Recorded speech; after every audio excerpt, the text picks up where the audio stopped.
ইমামে আযম আবু হানিফা রাহিমাহুল্লাহ দীর্ঘ 30টি বছর যাবৎ কুফা নগরীতে কোরআন, হাদিস, ফিকহ ইত্যাদি খিদমত নিরলসভাবে মেহনত ও রাহবারিত্ব পরিচালনা করে। এখানে আমরা একটি সহজ হিসাব করি।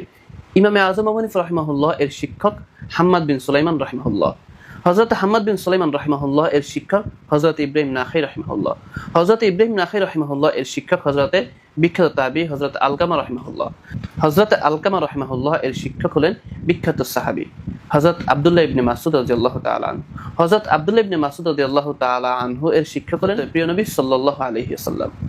এই তথ্য থেকে স্পষ্ট প্রমাণ হয় যে কুফা নগরীতে দ্বীনের জ্ঞান বিস্তার লাভ করে হযরত আব্দুল্লাহ ইবনে মাসউদ রাদিয়াল্লাহু তাআলা আনহু থেকে দ্বীনের যে প্রচলন গড়ে ওঠে, দিন শিক্ষার যে কার্যক্রম বাস্তবায়ন হয়, দিনের যে জ্ঞান ভান্ডার কুফা নগরীতে প্রচার প্রসার লাভ করে, সেটা হযরত আব্দুল্লাহ ইবনে মাসউদ রাদিয়াল্লাহু তাআলা আনহু থেকে। আমরা এই দলিল কদর সাহাবী হযরত আব্দুল্লাহ ইবনে মাসউদ রাদিয়াল্লাহু তাআলা আনহু সম্পর্কে কয়েকটি হাদিস জেনে নেই। হযরত আব্দুল্লাহ ইবনে মাসউদ রাদিয়াল্লাহু তাআলা আনহু প্রিয় নবী সাল্লাল্লাহু আলাইহি ওয়াসাল্লামের সঙ্গী ছিলেন। জীবনের বিরাট একটা সময় প্রিয় নবী সাল্লাল্লাহু আলাইহি ওয়াসাল্লামের সাথে কাটিয়েছিলেন। রাসূলের পরিবারের সাথে তার বেশ সখ্যতা ও আসা যাওয়া ছিল। দূরবর্তী অনেক সাহাবারা মনে করতেন যে হযরত আব্দুল্লাহ ইবনে মাসউদ রাদিয়াল্লাহু তাআলা আনহু রাসূলের পরিবারের একজন।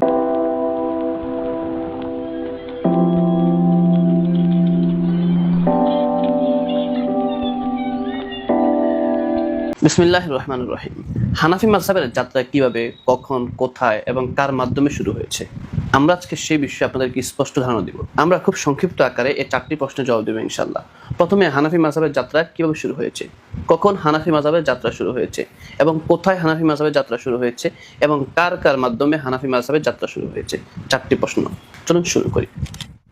এই 4টি প্রশ্ন সকলের জানা থাকা উচিত, হানাফি মাযহাবের পক্ষে বা হানাফি মাযহাবের বিপক্ষে যারা রয়েছেন। 17 হিজরিতে হযরত ওমর ফারুক রাদিয়াল্লাহু তাআলা আনহুর খেলাফতকালে তিনি ইরাক বিজয় করেন। তখন ইরাকে তিনি একটি নতুন শহর গঠন করেন বা নতুন শহর প্রতিষ্ঠা করেন। শহরের নাম ওমর ফারুক রাদিয়াল্লাহু তাআলা আনহু নিজে নাম করেন কুফা নামে। এবং ওমর ফারুক রাদিয়াল্লাহু তাআলা আনহু কুফা শহরকে মুসলমানদের জন্য রাজধানী বা প্রশাসনিক শহর হিসেবে নির্ধারিত করেন। সেখানকার মুসলমানদের জন্য দ্বীনি শিক্ষা দীক্ষার জন্য হযরত আব্দুল্লাহ ইবনে মাসউদ রাদিয়াল্লাহু তাআলা আনহুকে শিক্ষক হিসেবে ইরাকের কুফা নগরীতে প্রেরণ করেন। হযরত আব্দুল্লাহ ইবনে মাসউদ রাদিয়াল্লাহু তাআলা আনহু দীর্ঘ 16 বছর কুফা নগরীতে দ্বীনের শিক্ষা দান করেন।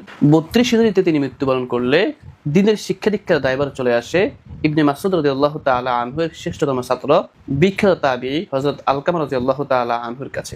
তিনিও দীর্ঘ 30টি বছর যাবৎ দ্বীনের খেদমত আঞ্জাম দেন।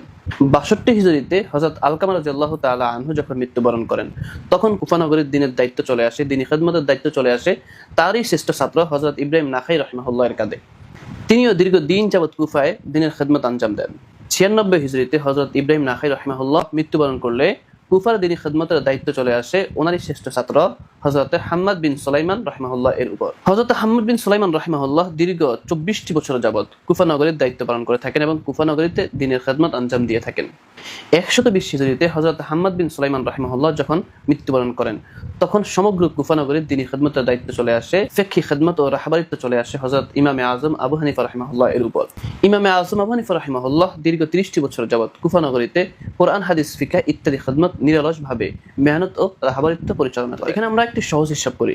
ইমামে আযম আবু হানিফা রাহিমাহুল্লাহ এর শিক্ষক হাম্মাদ বিন সুলাইমান রাহিমাহুল্লাহ, হযরত হাম্মাদ বিন সুলাইমান রাহিমাহুল্লাহ এর শিক্ষক হযরত ইব্রাহিম নাখাই রাহিমাহুল্লাহ, হযরত ইব্রাহিম নাখাই রাহিমাহুল্লাহ এর শিক্ষক হযরত বিখ্যাত তাবী হযরত আলকামা রাহিমাহুল্লাহ, হযরত আলকামা রাহিমাহুল্লাহ এর শিক্ষক হলেন বিখ্যাত সাহাবী হযরত আব্দুল্লাহ ইবনে মাসউদ রাদিয়াল্লাহু তাআলা আনহু, হযরত আব্দুল্লাহ ইবনে মাসউদ রাদিয়াল্লাহু তাআলা আনহু এর শিক্ষক হলেন প্রিয় নবী সাল্লাল্লাহু আলাইহি ওয়াসাল্লাম।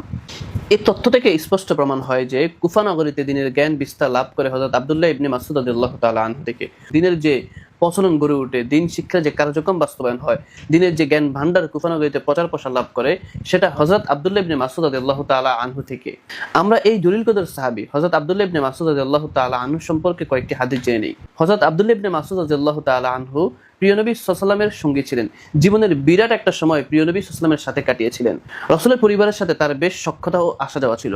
দূরবর্তী অনেক সাহাবারা মনে করতেন যে হযরত আব্দুল্লাহ ইবনে মাসউদ রাদিয়াল্লাহু তাআলা আনহু রাসূলের পরিবারের একজন। আব্দুল্লাহ ইবনে মাসউদ রাদিয়াল্লাহু তাআলা আনহু সম্পর্কে আমরা 5টি হাদিস বর্ণনা করছি। এক নম্বর হাদিস, প্রিয় নবী সাল্লাল্লাহু আলাইহি ওয়াসাল্লাম হযরত আব্দুল্লাহ ইবনে মাসউদ রাদিয়াল্লাহু তাআলা আনহু এর উপর এতটাই আস্থাশীল ছিলেন যে প্রিয় নবী বলেন, আব্দুল্লাহ ইবনে মাসউদ রাদিয়াল্লাহু তাআলা আনহু আমার উম্মতের জন্য যা পছন্দ করবে আমিও তা পছন্দ করব, সে যা অপছন্দ করবে আমিও তা অপছন্দ করব। সুবহানাল্লাহ। দুই নম্বর হাদিস, প্রিয় নবী সাল্লাল্লাহু আলাইহি ওয়াসাল্লাম বলেন যে আমি যদি মাশওয়ারা ছাড়া কাউকে খলিফা নিযুক্ত করতাম তাহলে আব্দুল্লাহ ইবনে মাসউদ রাদিয়াল্লাহু তাআলা আনহুকে নিযুক্ত করতাম। সুবহানাল্লাহ। তিন নম্বর হাদিস, প্রিয় নবী সাল্লাল্লাহু আলাইহি ওয়াসাল্লাম বলেন, কেউ যদি কোরআন যেভাবে অবতীর্ণ হয়েছে, যেভাবে নাজিল হয়েছে সেভাবে তেলাওয়াত করতে চায় তাহলে সে যেন আব্দুল্লাহ ইবনে মাসউদ রাদিয়াল্লাহু তাআলা আনহুকে অনুসরণ করে। সুবহানাল্লাহ। চার নম্বর হাদিস, প্রিয় নবী সাল্লাল্লাহু আলাইহি ওয়াসাল্লাম বলেন যে তোমরা চারজন থেকে ইলম হাসিল করো, জ্ঞান অর্জন করো, চারজন থেকে। তার মধ্যে প্রথমেই হযরত আব্দুল্লাহ ইবনে মাসউদ রাদিয়াল্লাহু তাআলা আনহুর নাম উল্লেখ করেন প্রিয় নবী। সুবহানাল্লাহ। পাঁচ নম্বর হাদিস, হযরত আব্দুল্লাহ ইবনে মাসউদ রাদিয়াল্লাহু তাআলা আনহুর ব্যাপারে হযরত ওমর ফারুক রাদিয়াল্লাহু তাআলা আনহুর মন্তব্য হলো, আব্দুল্লাহ ইবনে মাসউদ রাদিয়াল্লাহু তাআলা আনহু হলেন ইলমের বা জ্ঞানের একটি পরিপূর্ণ শহর। সুবহানাল্লাহ। হযরত আব্দুল্লাহ ইবনে মাসউদ রাদিয়াল্লাহু তাআলা আনহুর অসংখ্য ফজিলত থেকে আমরা এখানে 5টি ফজিলত আপনাদের সামনে বর্ণনা করেছি। সচেতন ও বুদ্ধিমান মেধাবী দর্শকের জন্য এতটুকুই যথেষ্ট, বা এতটুকুতেই তারা বুঝতে পারবে যে তিনি একজন উচ্চ পর্যায়ের জ্ঞানী সাহাবী ছিলেন। প্রিয় নবী সাল্লাল্লাহু আলাইহি ওয়াসাল্লামের সহচর্যজন্য হযরত আব্দুল্লাহ ইবনে মাসউদ রাদিয়াল্লাহু তাআলা আনহুর মাধ্যমে দ্বীনের প্রকৃত জ্ঞান ইরাকের কুফা নগরীতে ছড়িয়েছে বা ইরাকের কুফা নগরীতে পৌঁছেছে।